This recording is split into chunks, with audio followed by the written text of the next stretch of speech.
Now is our roundtable segment where prior to the show, the three of us kind of sit around and pitch some articles that we think are interesting.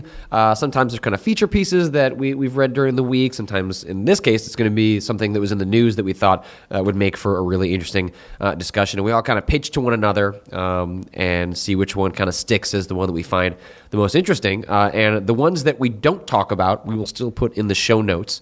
So you can check those out and actually see which other ones were pitched. I'm trying to make sure I remember. Yeah, match3.simplecast.fm, which will eventually be an actual domain name. But for right now, it's match3.simplecast.fm, and you can check out the other articles that don't get discussed. But Sam, we're talking about yours this week, so why don't you kind of set it up? Yeah, so this article is like really short. It's on the Gameological Society section of AV Club, and it's called Spike Lee is Writing and Directing the Story for the NBA 2K16 Video Game. And it's about the fact that Spike Lee is writing and directing the story for the NBA 2K16 video game, which I think is super duper interesting, both as a gamer but also as a Spike Lee fan. So Spike Lee, for those of you guys who don't know, is one of like the eminent black filmmakers since about 1985, like the mid-'80s. I think he really came to prominence in '89 with a movie called Do the Right Thing, which is one of my favorite films. I don't know if you guys have any Spike Lee like feelings. Or I have so many Spike Lee feelings. we'll get to those in a minute. So he's had a long and storied career and kind of in like three stages. So every decade, Spike Lee kind of like reinvents himself. So in the 90s, he was making a lot of like important black films, starting with Do the Right Thing, but then he made like Crooklyn, and then he made like Malcolm X, if you may have seen those, and a whole bunch of others. And then in the 2000s, he was like kind of getting a little bit more commercial. I think the sort of like quintessential 2000s Spike Lee movie may have been Inside Man with Denzel Washington, which was, I think, his highest grossing film, if I may recall. It's an incredible thriller, but if you compare it to his previous filmography, it feels very weird. It's still about the same things thematically, which is privilege and oppression and systemic oppression, but it's wrapped in a more convenient package for it's still your got average my man, American. Still got my man Denzel in it. But, They're like, oh, that's a thriller with Denzel. I like that guy. And like in the scope of blockbuster films, and maybe even in the scope of Denzel films, Inside Man is kind of modest. Like it took in $88 million. Like that's that's neither here nor there in the grand scheme of in the context of black cinema, though. Yeah, that's huge. That's huge for sure. And then in the 2010s, I feel like Spike Lee is hitting like this incredibly interesting roadblock creatively and commercially. So just to give a little context, his last movie, I believe, or maybe no, actually it's not his last movie, but his last big film was an adaptation of Old Boy. The original Old Boy is a movie I fucking love. It's fucking great. And I did not see the adaptation, and I don't think many people did. I was going to say, I heard it was horrible. Yeah, the kind of consensus was like, why is this happening, and why is Spike Lee making this? Which is kind of the consensus that I'm feeling about his involvement with NBA 2K16. So Old Boy like made like $2 million, and it was like that's like nothing. A much bigger budget film. And it had who? It had Josh Brolin and Samuel L. Who like are two serious dudes. Like I would get behind Josh Brolin. Elizabeth Olsen.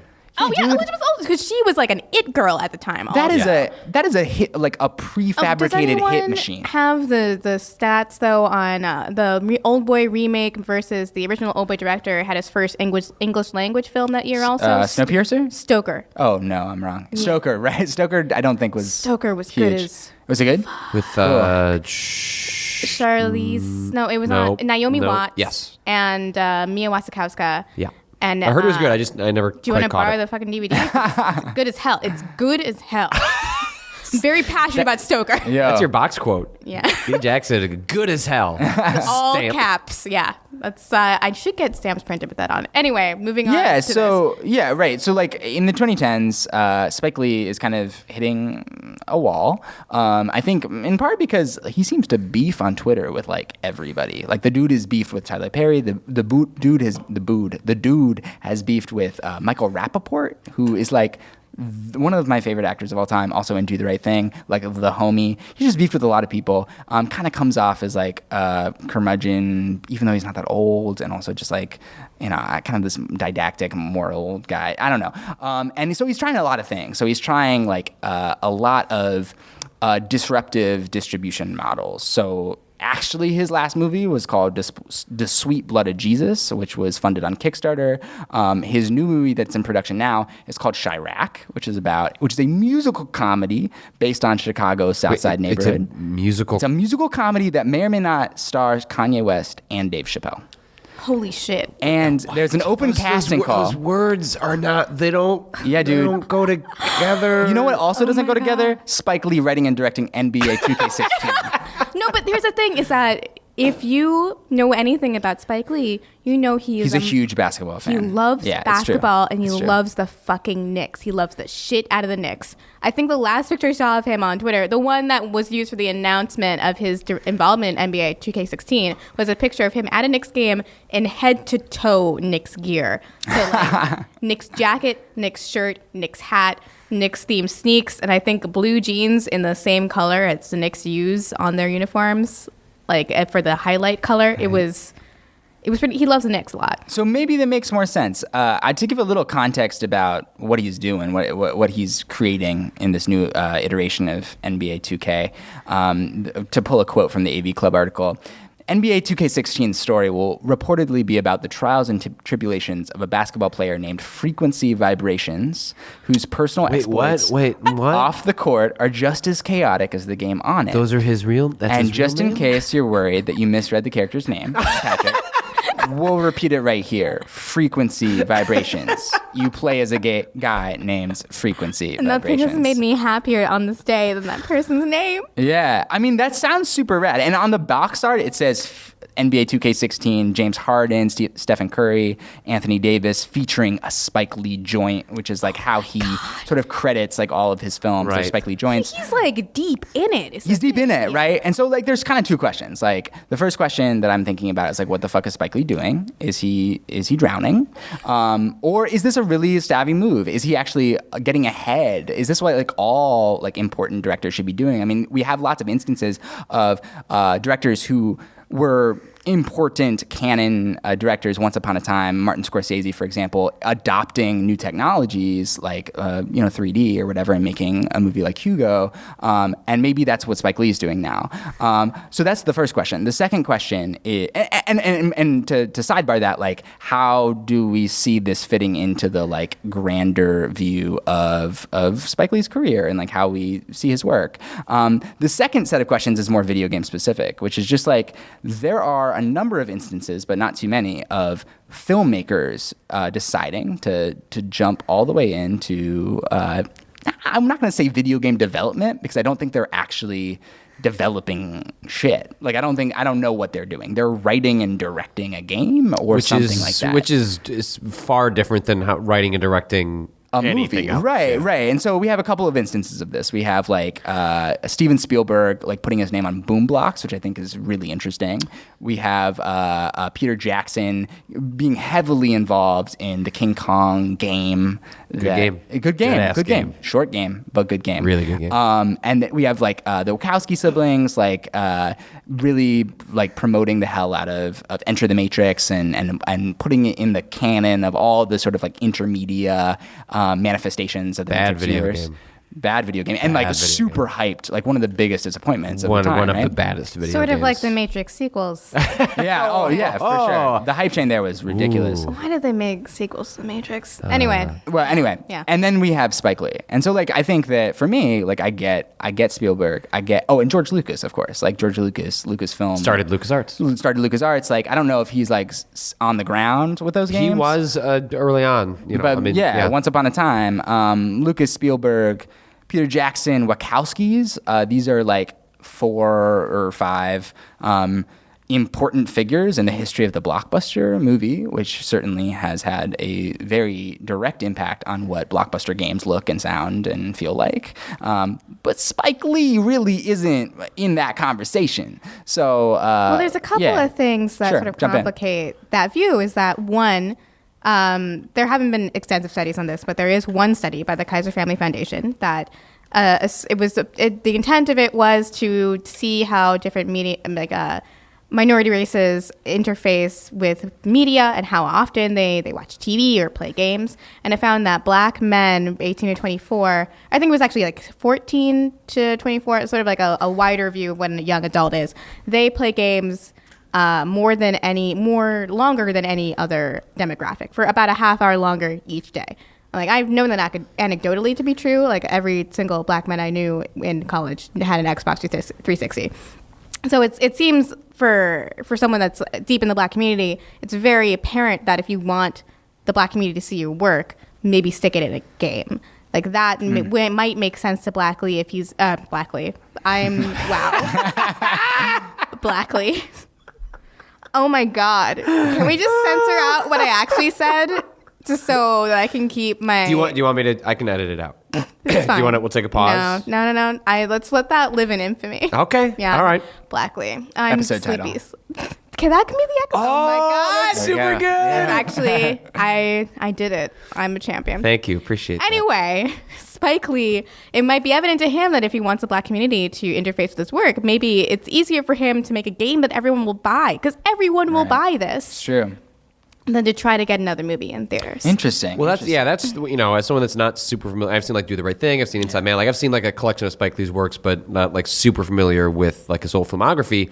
But he certainly strikes me as a filmmaker that tries to be avant-garde in the sense of like when something new comes along, trying to kind of experiment and get in there and see how he can. And he's clearly a filmmaker that has things to say in his work, right? Like it's not just like, I'm here to tell a cool story. Like he has an agenda, like he has certain things that he wants to convey about like the black experience, like in his films. And it wouldn't surprise me is like, as you go along in your career, like that you, like in Inside Man, for example, like, may, speak to things like, oppression and other thematics that have been in his previous films, but he's sacrificing some of that being overt to be more commercially appealing, which to him may be a completely reasonable compromise in that, can I get some part of this message out to a wider audience that wouldn't necessarily be receptive to it if I do it as bluntly as I've done in perhaps some of my previous films. So maybe he looks at where the audience is with games and he sees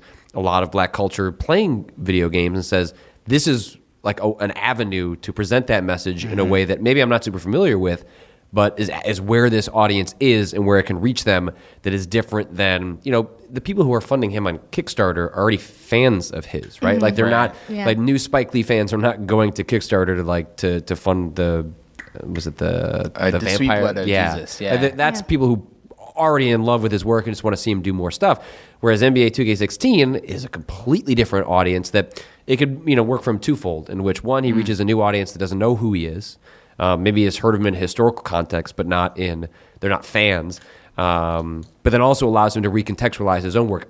That's what I'm sort of curious, like little sort of perfunctory storyline that you kind of mentioned out of the news article doesn't give a lot of what is the flavor of this going to be? Right. Like when he says like, it's a huge unknown. Like what happens, on the court and off the court, like does that carry over? Like does like the off the court stuff, like how are they going to present that? Like what does that mean? Like how much of a stereotype is that going? That sounds really interesting to me. If you're on the off the court behavior affected your on the court behavior, like you see what happens to Joakim Noah when he says something like Cleveland sucks. Whenever he goes to Cleveland play the Cavs, they're at the point of throwing shit at him. Like I think they threw a water battle.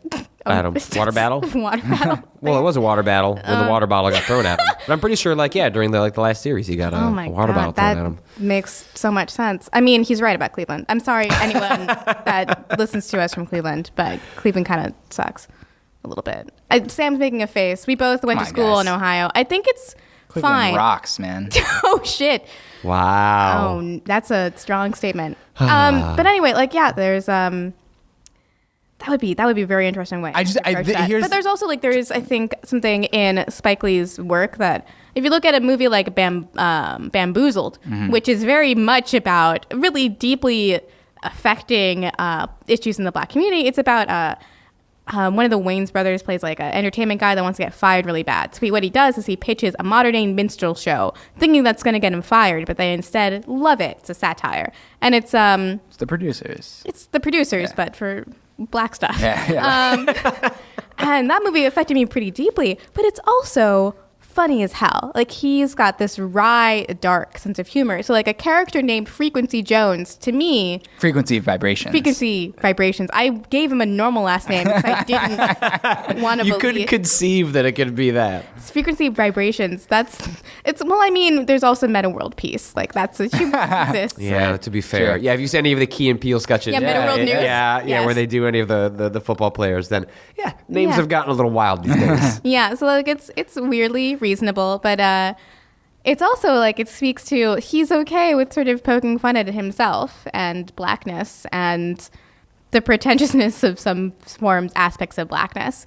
So it doesn't seem like a thing that I feel like this Gameological Society thing is sort of framing it as something that's innately humorous from a way that Spike Lee isn't aware of, and I just feel like people don't give him credit for being as funny as he really is. Oh, I see. I disagree with that. I think Spike Lee is a little bit.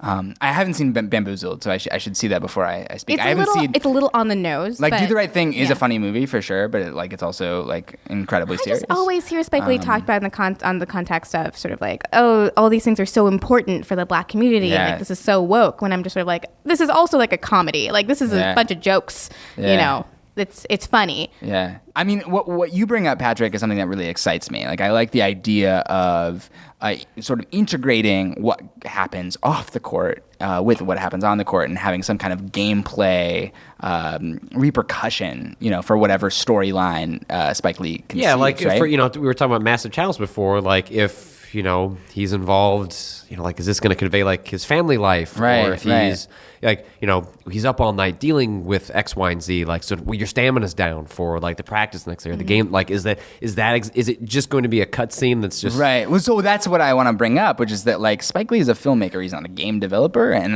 we'll see what this looks like. I want to revisit this when it's actually out and see what it is. But my instinct is that he's going to take a more cinematic approach rather than, like gameplay approach. And, like, it'll be a cutscene, but then, like, you can skip it if you press X and you'll jump into the game and that'll be your experience, Yeah, that's the ultimate fear, right? And like that's what I kind of just have this like kind of uneasy feeling anytime someone from the film world decides to like kind of colonize like a game, because I think it's like misguided, and I don't know if it adds any value to or it depends on their products. intentions, right? So, like a couple of examples we've seen this over the years, like Steven Spielberg plays games, loves games. Boomblocks he came up with an idea of using the Wii remote, and then that's EA went and made that game.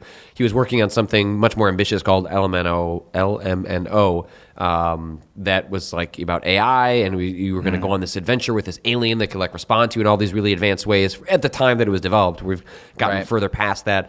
But he's someone that was able to come to the table and talk about games in a context that I know how games work, so the ideas I'm bringing could be implemented reasonably and make sense for a game.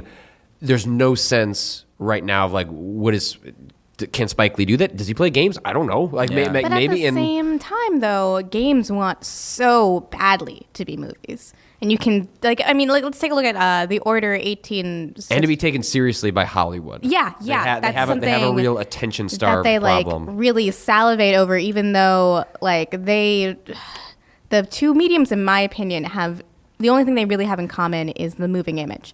There's something you can do with a non-physical. There's a non-physical camera, and there's by default, really a non-linear narrative because so much of it is in requiring player control. Right. That I really think the idea of games. It bothers me more when directors jump into games that games are still falling for that trick.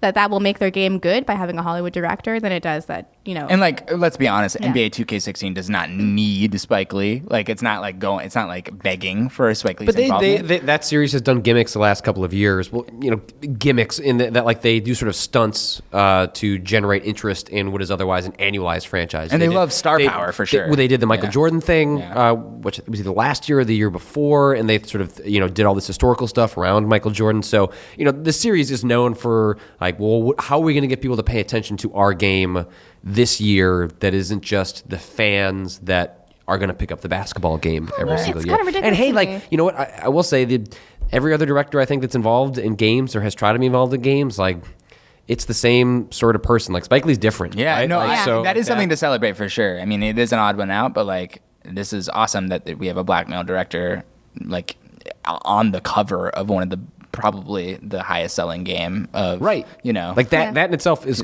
cool. Like It they're is reaching cool, out to for different sure. elements of culture that, you know, he probably wouldn't have been asked to contribute to some action game, you know, Yeah. regardless of his qualification or interest. But wouldn't you love to see the Spike Lee directed Assassin's Creed?